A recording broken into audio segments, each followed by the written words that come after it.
The stormy Sunday.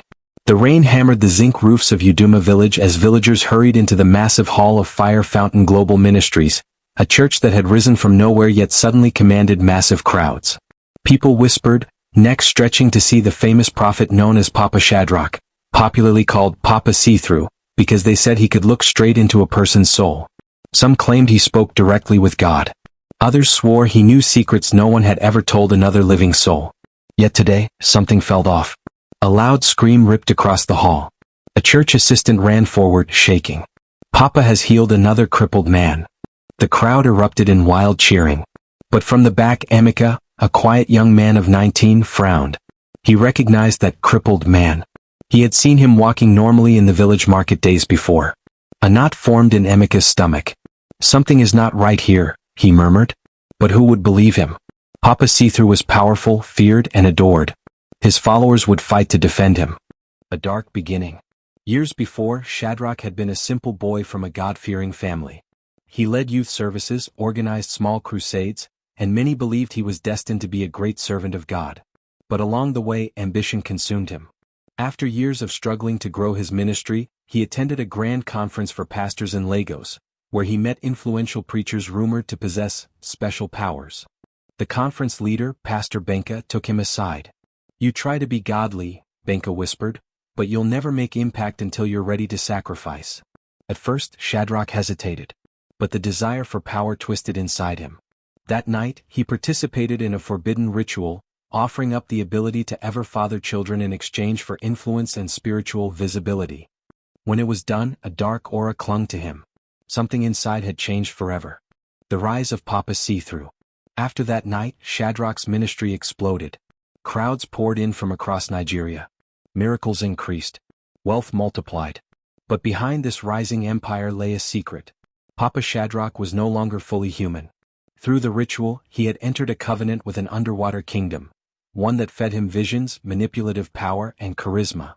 Every midnight, he slipped out of his mansion to the river behind his home, where he shed his human form and transformed into a scaled creature before diving into the depths to meet his occult brethren.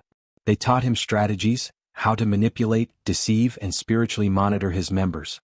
In return, he served them. Body, soul, and destiny. Mirrors of control. Soon, Papa See-Through introduced a holy tool for his church members. Mirrors. He called them mirrors of destiny. Look into them daily, he instructed. You will see the part of your spirit that needs healing. Members believed him. But in reality, these mirrors were portals. Through them, Shadrach monitored people's secrets, weaknesses, and fears. One Sunday, he called a young woman forward. "You argued with your husband last night?" he declared. The woman gasped in shock. The church roared. But Emeka was watching closely now. The pattern was clear. He had to find the truth. The sacrifice of the cow. One Sunday, Papa See-Through pointed at a young visitor, a fresh graduate named Chike who had returned from abroad with his mother. Chike stepped forward nervously. Papa placed a hand dramatically on his forehead. "My son," he said, "your life battery is almost finished. If you do nothing, you will not live to see 30. His mother screamed. Chike trembled. "But there is a solution," Papa continued smoothly. "A sacrifice, a cow without blemish. But if you cannot find one, convert it into money. Let me handle the rest spiritually." Shaking, desperate, Chike wrote a huge check. Papa smiled. But instead of buying a cow, he added it to the funds for his new luxurious estate on the outskirts of the village. Emeka watched all of this. Enough was enough. Water of deceit.